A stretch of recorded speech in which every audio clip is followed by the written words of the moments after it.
writer, security expert, and author of China Influence Monitor with section on wolf warrior diplomacy. Welcome, Edward. Great to have you here. Bethany Ellen Ebrahimian, other participant of our EVC talk. She is a China reporter at Axios and as well author of great China newsletter, Axios China. Welcome, Bethany. Great to have you here. Andreas Fulda, assistant professor at the University of Nottingham, expert on EU-China relations and expert on civil society in Greater China, as his biography says. Welcome, Andreas. And Antoine Bondas from France, China expert at France's Foundation for Strategic Research. Welcome, Antoine. Great to have you here on the panel. Thank you. What the topic we have here, wolf warrior diplomacy. First question from our audience was the very first one I wanted to ask as well. What the hell is wolf warrior diplomacy? Do we need this term to describe the usual good old coercive diplomacy of the PRC? Let us know what it is.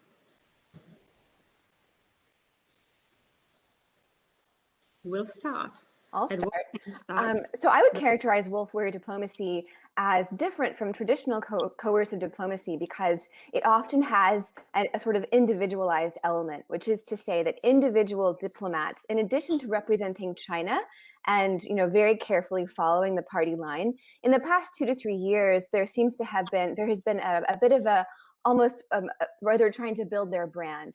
And impress maybe people higher up the ladder back at home by outdoing each other, sometimes on social media, sometimes in press conferences or even behind the scenes in these really kind of extravagant displays of aggressive nationalism and strong criticism of other countries, sometimes the host countries in which they are posted. And that's, I think, why the term wolf warrior diplomacy seems so appropriate, because it's describing an individual kind of warrior-like style. Mm-hmm. It's an early one. Right. I think the one thing I'd add to that is it's so different from the way Chinese diplomats used to behave, and we many of us remember an era where Chinese diplomacy was extremely sort of jargon-ridden and muted, and the main thing was not cause offence.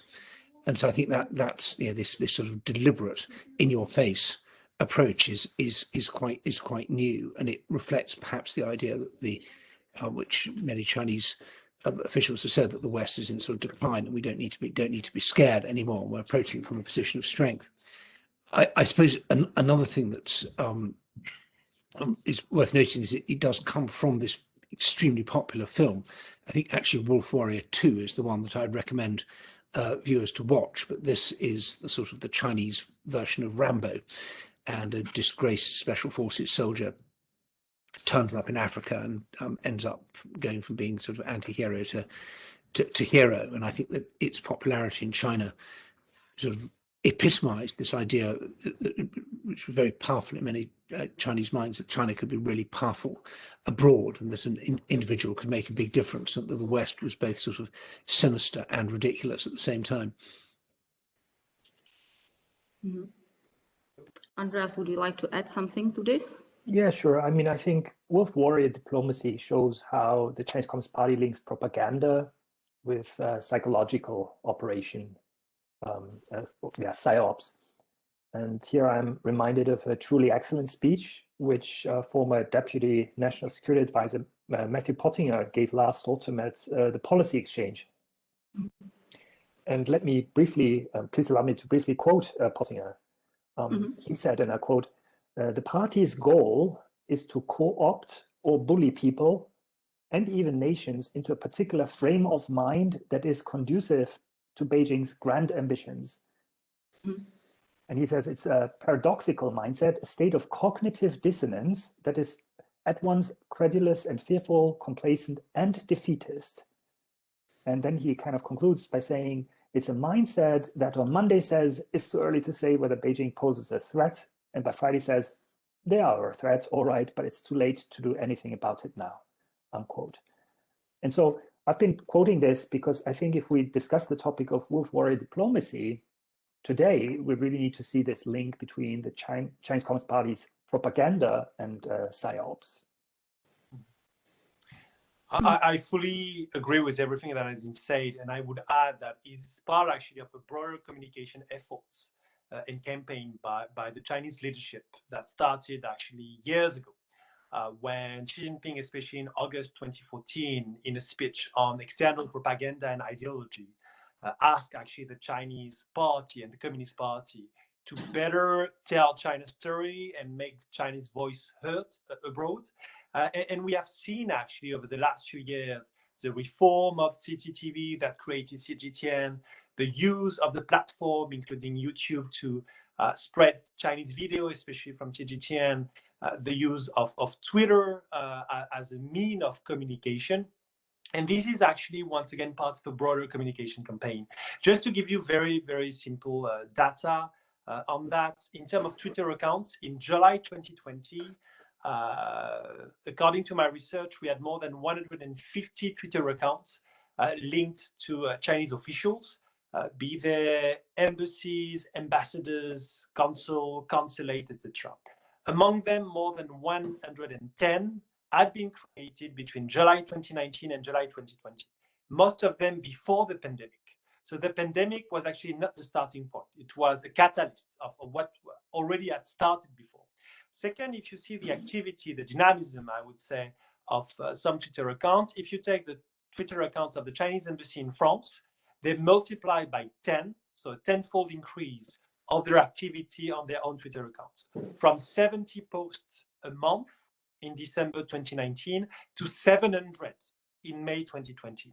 So you have a much more active communication and at the same time a much more assertive communication, playing as a so-called century of humiliation, pretending that the Chinese diplomat before did not reacted when other countries were being disrespectful, etc.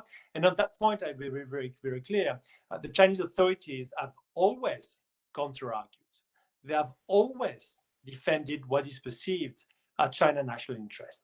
And by doing so, there is nothing new now. What is new is basically the open intimidation, is the much more coercive diplomacy than before, including also some insults to scholars, to politicians, etc. And this is what is new.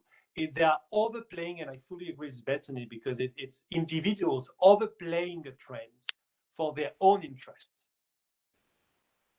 Right, this leads me to another question, because of course the Chinese diplomats and Chinese politicians' international action has always two audiences at least, you know. One is the international audience, the second one is the domestic audience.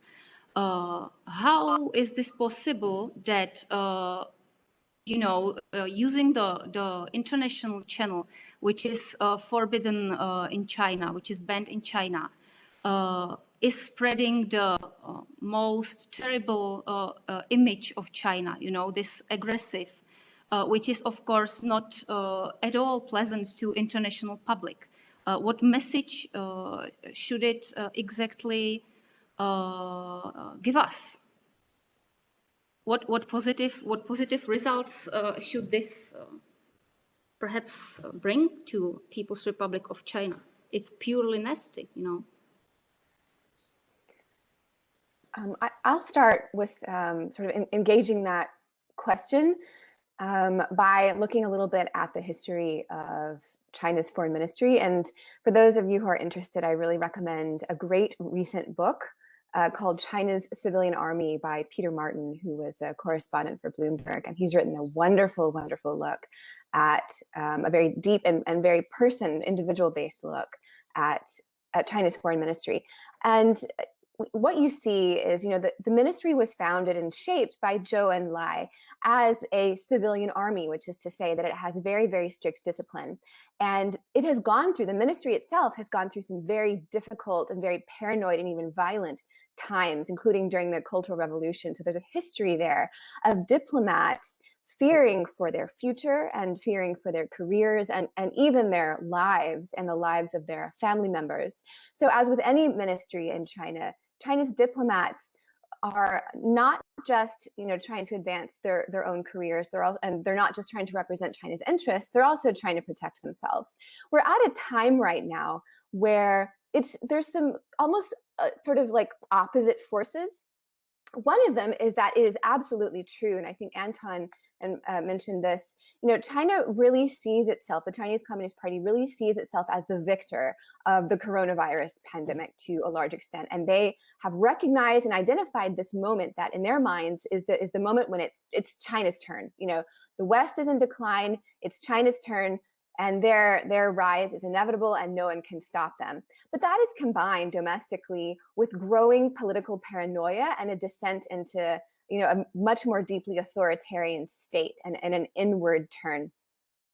All the while, Xi Jinping is showing that a more forceful public appearance is what he wants and what he will reward. So wolf warrior diplomacy and this general more turn towards more coercive diplomacy is in part not really necessarily an entirely top-down order, but is rather the result of diplomats facing these tensions. And I have a quote from Peter Martin's book that I thought is really helpful in understanding this. So he writes, as the domestic political environment becomes increasingly tense, and there is more focus on one individual leader at the top and more focus on ideology throughout the system, Chinese diplomats start to behave in ways that they feel will advance their careers and manage uncertainty. So what makes sense from their perspective is to be very combative in the way they defend China. I think this perspective really helps shed light on why this kind of public wolf warrior diplomacy, as we've called it, it can be actually very self-defeating and doesn't make a lot of sense. Who is sitting up there writing the directives to do this? Nobody. It's these individual processes. And to address your question of how should the rest of the world react? How should we engage? And what does this mean for us? I think it's really a glimpse into the paradoxical nature of China's power in this moment. I don't mean to suggest that China's inability to engage more productively on the international scene is a good thing. It's not. We want them to be a good player and not a scary and unpredictable partner. But I think it does demonstrate that we in the West and democracies, Japan, South Korea, Taiwan, have a lot going for us in the way that we relate to the world, and a lot of strengths in our systems and in our ability to counter China. Edward? Yes, I think that there's a paradox, absolutely, that it is both officially encouraged and counterproductive. And it makes it very easy for people who are trying to alert public opinion to the sort of true nature of the regime in Beijing and the threat it poses to the outside world when diplomats do these things, like the one in Sweden saying, for our friends we have fine wine and for our enemies we have shotguns, and then 2 weeks later saying China never threatens anyone. So there is that. But there's a sort of second layer of paradox, which is that they don't terribly like the term wolf warrior diplomacy, even though they coined it. And there was an editorial, I think, in Global Times a few weeks ago saying all this criticism of China for wolf warrior diplomacy is inherently racist, and you're just complaining because we're there's double standards. We try and assert ourselves, and then you attack us. But that was quite revealing, because it showed there's a bit of a crack there. They realise that they're kind of locked into having to do this, both for reasons of individual career advancement, because it fits the sort of dominant discourse, but they're also aware that it opens them to criticism and indeed to ridicule.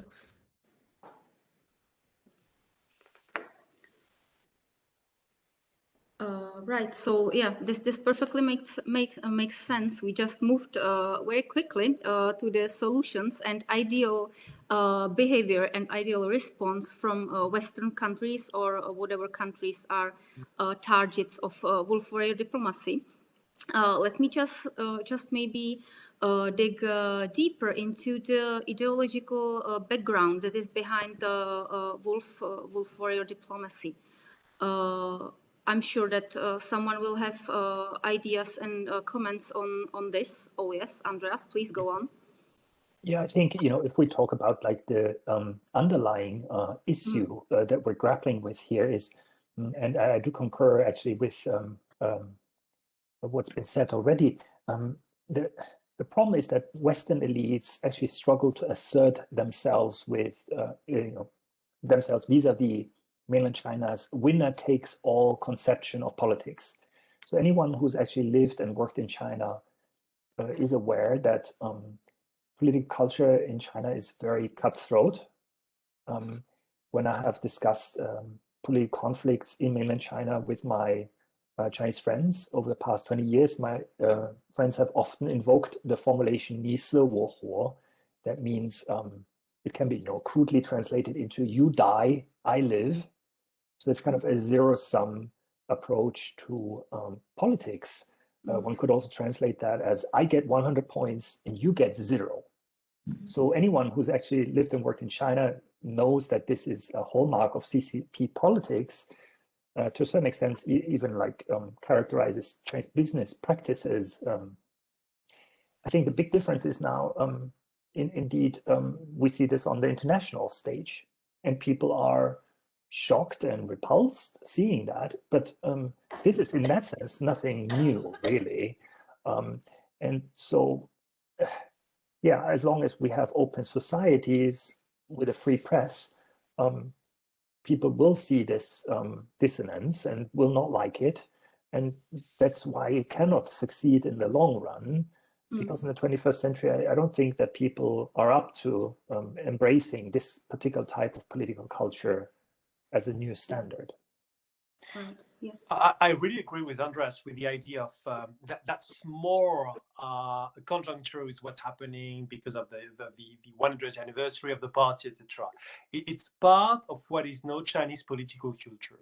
And I will quote actually the philosopher Yuan Weishe, who in 2006 wrote actually an article in one of the magazines of the Communist Youth League that was then censored for I mean, ever since. And in reaction to the so-called patriotic education campaign that has started in China, he said, I quote, that we should be very careful not to feed the students with the so-called drinking wolf's milk. And it's very interesting because 15 years ago, they were already discussing the so-called wolf image. And he added, if these innocent children swallow fake pills, then they will live with prejudices for their own lives and go down the wrong path. And it's a Chinese philosopher. It's not a US academic, or I don't know what. It's a Chinese philosopher writing 15 years ago and warning the Communist Party that by spreading nationalism, at the end of the day, it would be not only counterproductive, but also very ill-advised for the Chinese diplomats, etc. Many of the Chinese diplomats has been fed with that rhetoric, with that nationalism over the last few years. And what is now happening is, of course, individual behavior, but individual initiatives, but also something much larger, much broader. That is that new Chinese political culture insisting once again of the victimhood, or everything that was actually perfectly discussed by William Callahan a few years ago about the pessimistic nation, etc. The idea that you cannot be optimistic in China if you do not relate to the so-called humiliation. By overplaying the humiliation, especially the humiliation from the West or from Japan, without doing it, you cannot overplay the current success. And this is directly linked, actually, I think, with the celebration of the party in July. And you won't have any positive evolution of the Chinese rhetoric, especially from the diplomats, before July. Because until the celebration of the 100th anniversary of the party, they will have to play that hyper-nationalist card. Because they're the only way not only they can legitimate the party, but also try to discredit any criticism from abroad. Not the Western criticism, because the West does not exist, I would say. There is not a united West today against China. You can see that even in Europe, there is not a united European Union on China. So of course you don't have a united West. You have some concern, legitimate concern from European countries, from the US, etc. It does not mean it's only criticism. It's once again concern that we would like Chinese diplomats to address. And so far, the strategy has been to not address them and counterattack in what is perceived not as concern, but always criticism. Right. From what you all say, I suppose that you see this wolf warrior and coercive behavior as part of Chinese Communist Party self-confidence, right? Because there are voices, even expert voices, who are connecting the wolf warrior and coercive and aggressive behavior with parties' inner insecurities. What do you think about this? I suppose it could be both, in that, I mean, to an extent they do it because they think it works. And I would take the example of the German publishing house that produced a children's book about the coronavirus. And this was this publishing house was attacked by the German consulate in Hamburg with a strong campaign from diaspora Chinese living in Germany, and it was a sort of classic mixture of sort of all different levers, united front sort of approach. And I think the publishing house had a printing contract in China and sales in China, and they're afraid of losing that, but they also didn't like the controversy. So in the end, they pulled the book was pulped and reissued without the offending sentence saying the coronavirus began in China. And that sort of in a way, they did that because they thought there was a good chance of it working, and it has an intimidatory effect. And the next time a publishing house thinks of doing something like this, they maybe think, well, we saw what happened to the other guys, maybe we won't do it. On the other hand, it also kind of exemplifies the exactly what we're complaining about. It shows a kind of thin-skinnedness. In most countries wouldn't mind if another country has a children's book in another country says something that's sort of mildly critical. So it reveals that kind of deep insecurity. On the one hand, the desire for hegemonic discourse control, where you can dictate the terms of all discussion about China everywhere in the world. But on the other hand, it reflects also a kind of superiority feeling that, yes, we can dive into another country's affairs and dictate what happens. So I think it's both a sort of, minority inferiority complex and a superiority complex at the same time. Right. Yeah. Makes sense. So yeah. If I may, on the confidence of the regime, if you are confident in your own values, you don't need to ban, you don't need to censor other countries' values. And what we've seen over the last 8 years in China is an open censorship on so-called Western values, on democracy, human rights, civil society, so-called Western-style journalism, etc. Not because the party is confident that his so-called socialist core values are dominant. It's because they are afraid of them, because they are afraid that other values might be more popular and might be, at the end of the day, more impactful in China. So I would say that part of the explanation is not overconfidence. It's a feeling of insecurity. In the aspect in which they are confident is that they see the opportunity that the COVID pandemic has created. It has de facto created an opportunity to put forward the so-called Chinese system, to try to play the card that the Chinese system would be, of course, more efficient, more advantageous than the so-called declining Western system. We had seen it 12 years ago during the financial crisis, but they are it once again this time. I think they better change the strategy, because you can see that in the coming months, of course, with the situation improving in Europe, I hope in the US, that's already the case, that argument will be much more difficult to defend, and that they will need to find new arguments. That we will prove that the Western system, with all of its flaws, and we all acknowledge plenty of flaws, plenty of deficiencies in our own political system, and we always agreed on that. And there is an open debate in our society, etc. At the end of the day, we can be resilient.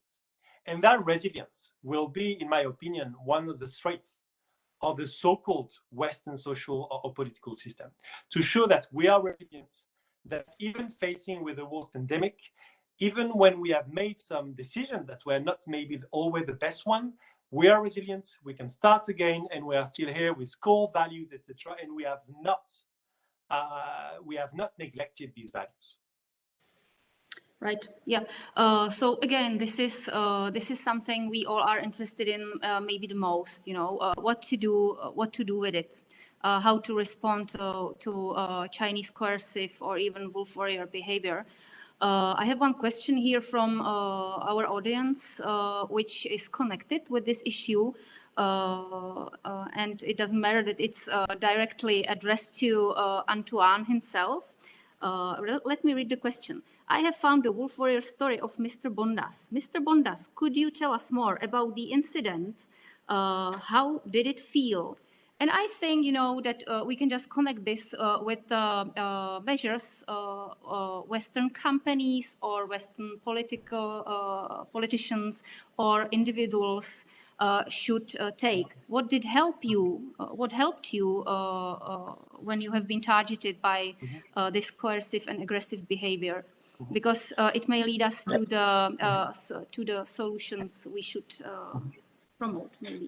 So I've been labeled as a little thug, as a crazy hyena, as a villain, and ideological troll by the Chinese embassy in France, with actually no arguments, because my work and my research, I've never been under attack. They only attacked me personally.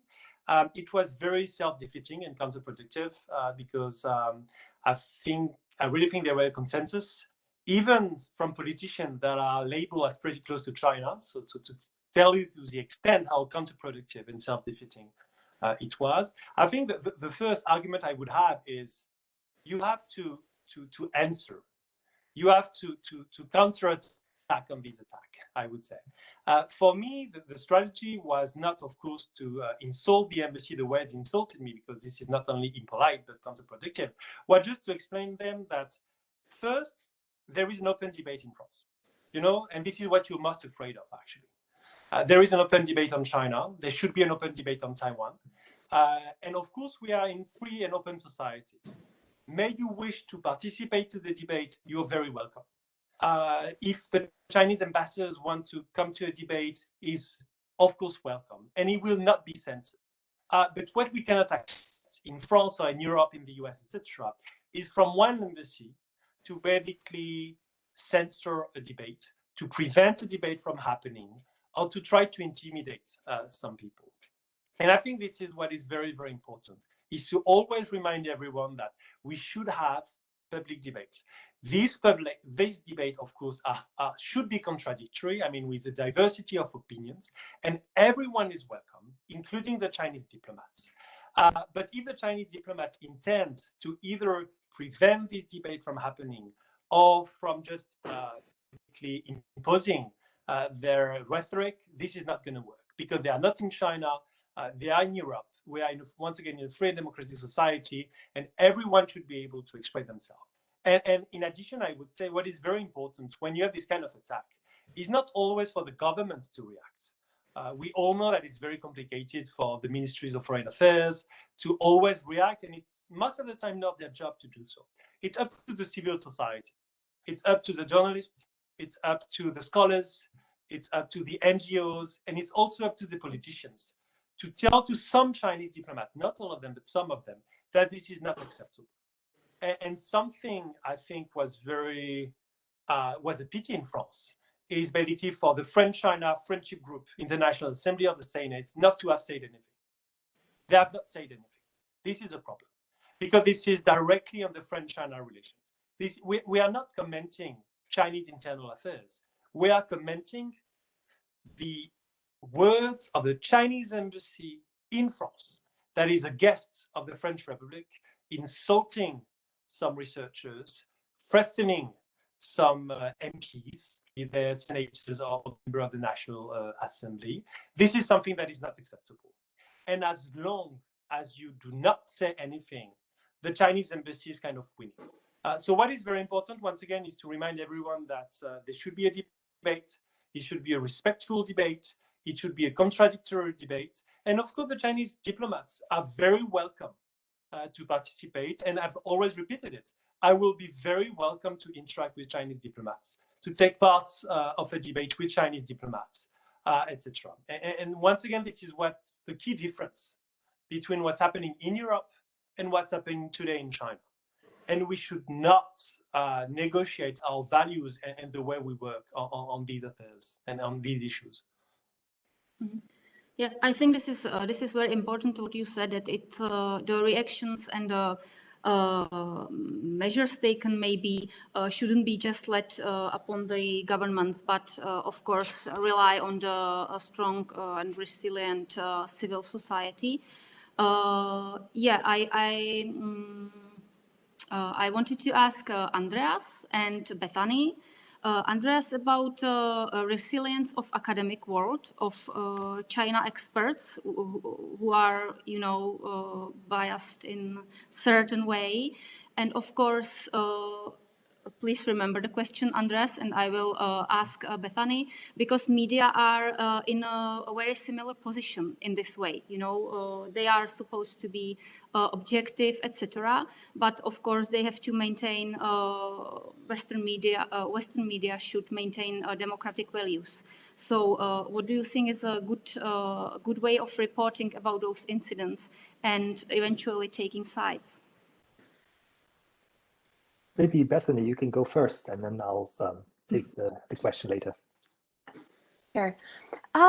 In the various issues facing, if you want to use the term Western media, but you know, democratic media outlets based in democratic countries, I would say covering wolf warrior diplomacy is not super high on my list of something that's difficult to cover or concerning. A lot of times it really is just, you know, you just report on what happened and it kind of speaks for itself. Where there is work to be done, and this is really about, you know, structural problems in media in, you know, like the post-internet era, when there's not enough resources and funding, is some of the, my view of some of the most important work of free media outlets is the investigative work, the finding out stuff that happens behind the scenes. When a diplomat puts something on Twitter, you know, that story writes itself. But when a diplomat sends emails threatening people, you have to gain the trust of those people to share those emails with you. And that's just a very basic kind of behind the scenes work. Sometimes there's much deeper investigative work to be done. And that, you know, I view an incredibly important part of our work as revealing things that powerful people and groups and countries don't want to be revealed. And that is some of the most important work in showing the nature of the Chinese Communist Party and how it relates and is choosing to relate to the rest of the world. On this issue, I would say that, like, US, you know, British, German media, I'm not very familiar with French media. Le Monde, of course, does great work. But these, I think, even with limitations in terms of, you know, resources because of imbalances in our economy with the internet, there's not enough resources. But overall, I think we do a good job, and that we don't really face that much. The pressure that we face from the Chinese government in terms of, you know, they wish that we reported things differently isn't very salient, because our institutions are so strong and our values as journalists are so strong. And, you know, when the Chinese government tries to squash a story, usually it has the opposite reaction. However, where this is not the case is in a lot of the developing world. And so when you have Chinese government officials in some sub-Saharan African countries, or in you know, some Pacific Island nations, or in some Middle Eastern countries, and they are, you know, using coercion in this way, there's often, and there are some exceptions, but a lot of these countries don't have the democratic structures, the strong civil societies, and the rights protections to support a free media, and don't have the resources to put into media outlets. And that's where I'm much more concerned. And, you know, the Chinese government wishes to have a narrative where West bad, developing countries good, China leading developing countries, and this is this new kind of future for the world. And it's really hard to substantively push back against that narrative without free and investigative journalism in many countries in the developing world. And again, maybe Western outlets used to have more resources to be able to put into that kind of work, but we have fewer and fewer resources to do that. So my big concern from a media perspective is countries where there isn't a strong and well-funded journalism infrastructure. Thank you. Yeah, I would like to actually add to Bethany's explanation here how academia and media are actually intimately linked. And it's quite interesting in terms of our setup here. After Ed interviewed me for a weekend essay he wrote for The Times in October last year, where he kindly quoted me extensively, I was rewarded, so to speak, not just with the quotes in that Saturday kind of weekend essay, but just a day later, 6 of my colleagues received anonymous emails, and I can read this email to you, saying, please keep an eye on Professor Fulda over the next few weeks. He's been showing signs of psychological issues that are symptomatic of delusional, negative, repetitive thoughts. Now, that's not so nice, of course, having that as a consequence of giving an interview to a prominent British journalist. And I had to explain to my colleagues what's happening there. They were very understanding. But the irony, actually, and this is actually perhaps directly linked to the Wolf Warrior topic, was that consequently, our Vice Chancellor at the University of Nottingham took an interest in this story and in my fate. She didn't like this kind of treatment. And she eventually invited me on a task, what we call task and finish group of the University Executive Board to contemplate ways how we can counter foreign influence in British academia. And we're now developing very specific action points, how to implement guidelines of Universities UK, which are dealing with this issue. So ironically, who's been sending these emails to my colleagues, this person or the persons have really done me a great favor, because it has allowed me to actually work with leading figures at the University of Nottingham to think about ways how we can counter such an increasingly globalizing censorship regime that tries to intimidate Western academics. And so this is perhaps the unintended consequence of such Wolf Warrior diplomacy. I have sort of in two minds about this, because on the one hand, it's really handy, this stuff, these crude attempts to intimidate. It's not just Andreas getting emails, but the chairman of the Foreign Affairs Committee of our Parliament, of our House of Commons, Tom Tugendhat, regularly sends out emails saying he's resigning from his work, which of course he hasn't sent at all. That's just the Chinese playing games. And these kind of really stupid, crudely phrased, muddled tweets with the embassy in Ireland came out with one about dogs and lambs and wolves, which was effectively incomprehensible. And it's good in a way because it raises awareness, and we can ridicule them. We like ridiculing them. It's an easy target, and it helps. And so in a way, it's all fine. My worry about this is that as we ridicule them, they get smarter. And we've seen this with Russia very clearly, that initial Russian information operations were extremely crude, very badly phrased, always in the sort of right time zone to come from Moscow, sort of copy and paste things. And they were easy to spot. And as we've got better at spotting them, they've got harder to spot. And so it's kind of whack-a-mole. And so I worry that we may look back on this era of sort of crude, ridiculous propagandizing with a degree of nostalgia once they start really getting the hang of how to operate in a free society in a way that perhaps is less counterproductive. So although I mean, every week we give a prize in our bulletin for the most obnoxious and counterproductive bit of Wolf Warriorism, and it's great fun to assemble the entries. And if anyone watching this wants to submit something, please just @ me on Twitter and send it to me. But I think we should enjoy it while we can, because what comes next may be much more difficult. Right. Thank you. Here is the voice from the audience reminding us of the title of our today's talk. People just want to know if wolf warrior behavior is really meaning something, if there are real consequences for states, for companies, or for individuals. Who will answer this easy question? I can just throw out a quick answer, and I'm sure other people have examples. I mean, I think Australia is experiencing this very directly after the Prime Minister last year called for an independent inquiry into the origins of the coronavirus. Please correct me if I'm wrong. I believe it was the Chinese ambassador to Australia, although it may also have been a Global Times article, that was like, oh, wouldn't it be a pity if Chinese people stopped wanting to drink Australian wine or something like that. And then just very shortly afterwards, China slapped a bunch of tariffs on key Australian imports, including wine and other products, which remain in place up to this day. So it's an example of this very aggressive kind of threats actually being carried out. Right. So where the economic leverage is, then there may be a problem, totally. Yeah. And economic coercion. Sorry, on the economic coercion, I think this is nothing new once again.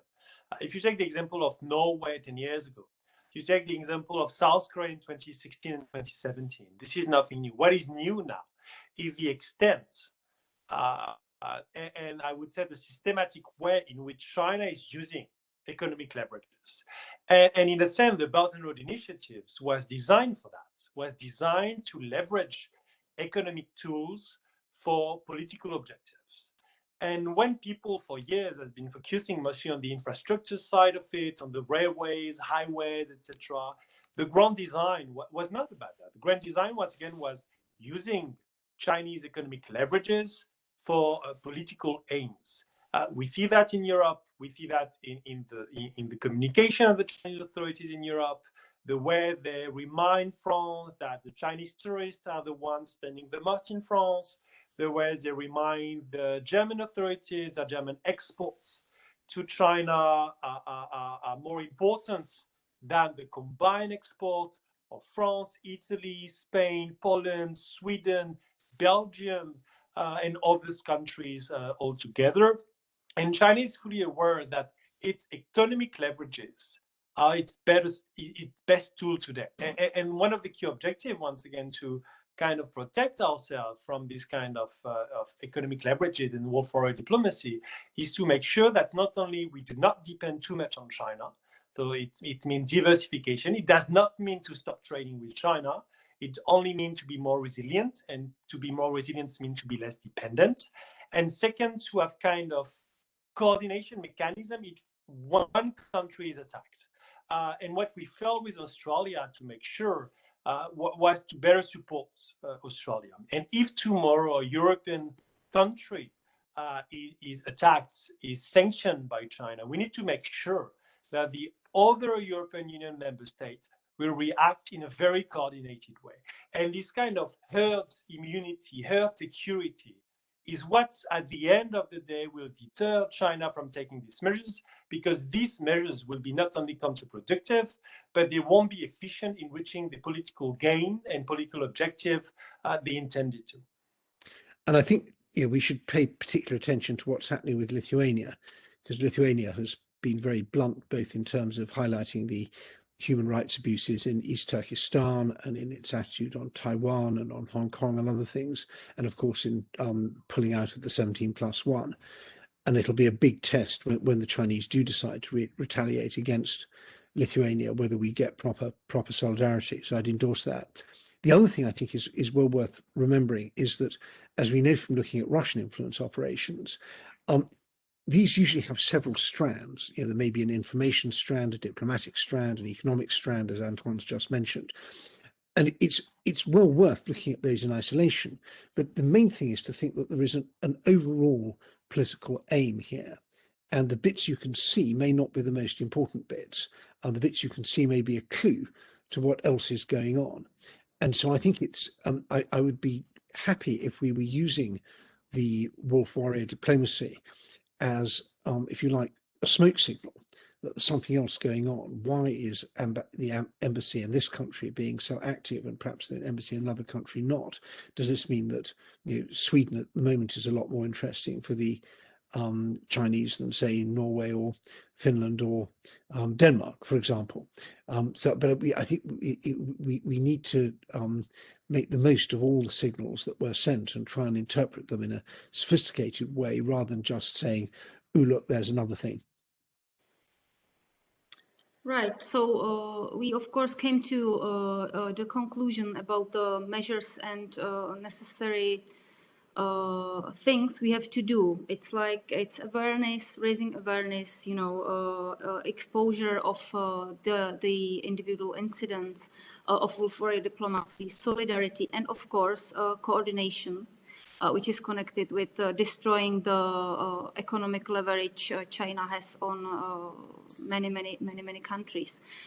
This leads me to question, is there any chance that Europe could coordinate more with pretty tough and, as it seems, efficient US policy? If I may, I think it's very important because transatlantic coordination, also coordination with other democracies or other countries that would face the same issue. The idea is not to make it, Europe plus the US against China. It's not about the West against China. It has never been the West against China. It is about countries defending the same values, the same interests, about a country that is perceived today as revisionist, as too ambitious sometimes, and as detrimental to some of our core values. And in a sense, the coordination, of course, must be between the US and the EU, with the UK, etc., but must go much more beyond that, with Japan, with South Korea, with India, with some countries in Latin America, in Africa, in the Middle East, etc., to make sure we do not frame it as, the old West against China, because this is not what it is about. It's about values. It's about basic interests. It's about defending an international system that is based on some values that some people and some countries might disrespect, fine, but that's still at the heart of international cooperation, etc.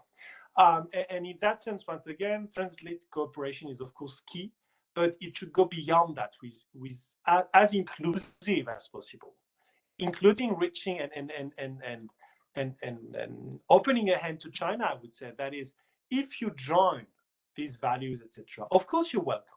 It's not something against Chinese people. It's not against China. It's not to exclude China. It's just that if on some project, including in the Indo-Pacific, for example, if you are ready to take part of them in respecting some core values, of course you're welcome. And this inclusive aspect, I would say, would be key to make sure that China cannot frame it, even though they will try their best, cannot frame it as, let's say, the old declining West against the rising and successful China.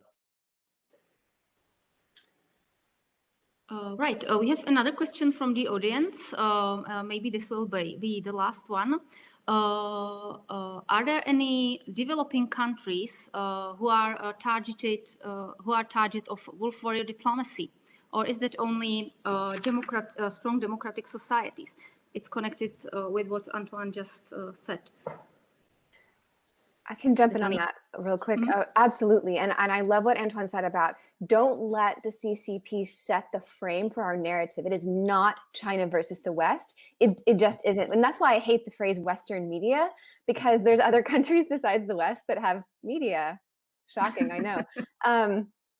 So wolf warrior diplomacy. So there was a great, by great, I mean like horrifying tweet last year, so some from the Chinese embassy in Caracas in Venezuela, and you would think, Venezuela, if any country would not be the target of this, it would be Venezuela. But so last year, some Venezuelan officials referred to the coronavirus as the Chinese virus, or the Wuhan virus, and the Chinese embassy in Caracas tweeted this long, very, very angry thread about that, and ended it by saying, and I kid you not, these officials need to put on a mask and shut up.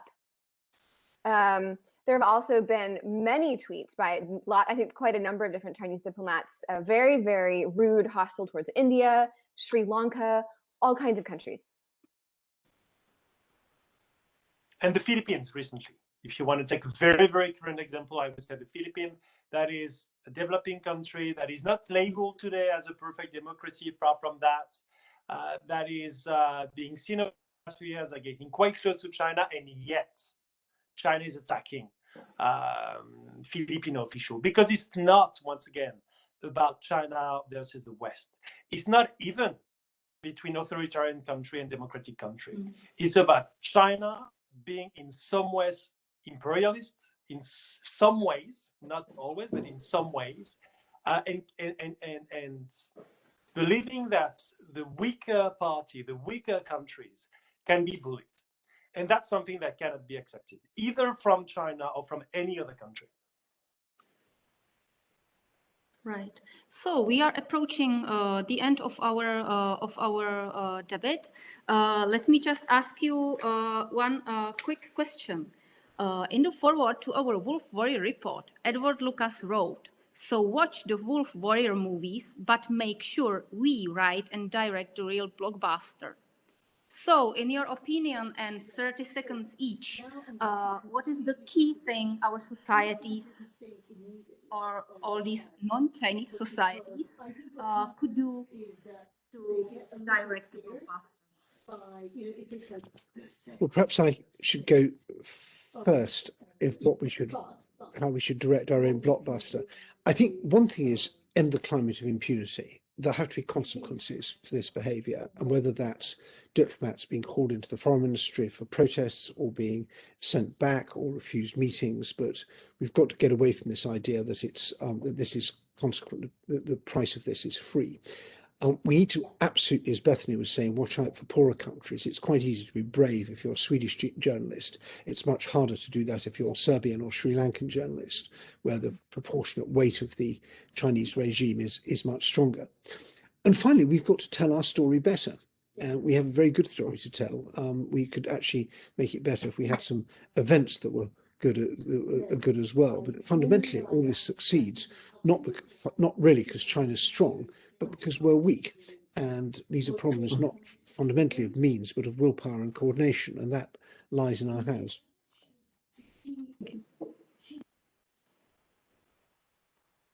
Bethany? Yeah, I just completely agree with everything that Edward said, and in addition to working more closely with other democratic nations to put more of a united front forward when things like this happen, I really think that, and this is speaking as an American, and we have just finished up 4 years of having a tweeter-in-chief who was, I suppose, his own version of a wolf warrior. I think that what we need to do is to make sure that we always look like the adults in the room. That this kind of fragile and aggressive and self-defeating kind of diplomacy looks pathetic compared to what democracies do, and that's very much in our court. Right. Andreas, please. Yeah, to be super brief, I think what we need is a democratic united front versus the autocratic united front. And so let's just form this democratic united front across civil societies. And that, of course, includes the Chinese civil society as well. Let's not forget there are many actually liberal-minded Chinese in China, all across the world. They can be part of our coalition. Let's welcome them with open arms. And yeah, let's form this democratic united front. Oh, thank you. I fully agree with everything that has been said. I would say when they go low, you go high, to paraphrase the former First Lady, and we need to stay the adult in the room and do not go loud. The second one is let's talk about it. We must have a public debate about it in our free and open society, and everyone, and once again, everyone is welcome to participate, including the Chinese diplomats. And the third is let's communicate more, including in Chinese. And to give you just an example, the French Ministry of Foreign Affairs has a Twitter account in French, in English, in Arabic, in Portuguese, in Russian, and in Spanish, and they don't have one in Chinese. even though Chinese is, of course, one of the official language of the United Nations. That's something that needs to be changed. We need to communicate more, including in Chinese, because Chinese people are listening and they're reading us. So we need to make sure that they can also have access, not only to criticism to China, this is not about that, but our own version, our own narrative. And they need to make sure not to have access or not to be exposed only to the Chinese narrative, official narrative. Thank you so much. Thank you everyone for all your contributions and for a nice and vivid debate. Thank you and have a nice Thank you very much. Bye-bye.